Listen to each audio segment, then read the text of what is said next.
जय जगन्नाथ सांग मैंने तो आज हूँ माणबसा गुरुवार शेष गुरुवार मार्गशीर शेष गुरुवार कि या पर आउ गोटे पाड़ी आमर भी अच्छी माने मो शाशुघर अच्छी पुष मास प्रथम पाड़ी। तो आज ये जो भिडियोटा आप देखते आज भिड जोटा कि मुझे 4टा राति पूजा अलरेडी मोर सरीगला प्रथम धूप फल भोग करची।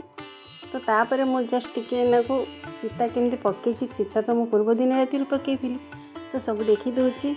तो या पर मु करी माने माँ भोग तैयारी करी आ देखो माँ को मुझे सजी सब ठाकुर को सजे माँ को सजे तो माँ केमती देखा भल देखा ना। तो एबे आम जा रोसई करवा तो रोसई तो मुझे हाथ हल कर फटाफट आउ चुली में झुटी फुटी पकई एवं मो पनीपरिया धरिकी आसिली।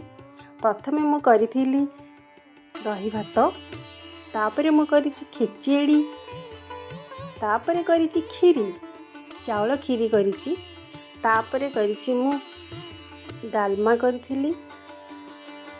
तो खीरी ठीक अच्छी ना। एबे डालमा रे मु जेमती सब डालमा आमर ओडिया घरे डालमा हुए से भाया मु डालमा करी आ डालमा भी फटाफट मोर हो जाइथिला।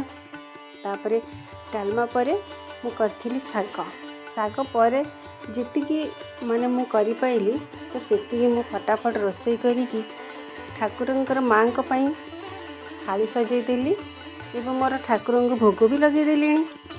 तो सांग मैंने आज तो गुरुवार मोर यही टाइप कला मो एमती भोग लगे आपण मानकर सब केमती भोग लगे कौन लगे प्लीज कमेंट्स माध्यम जानवे।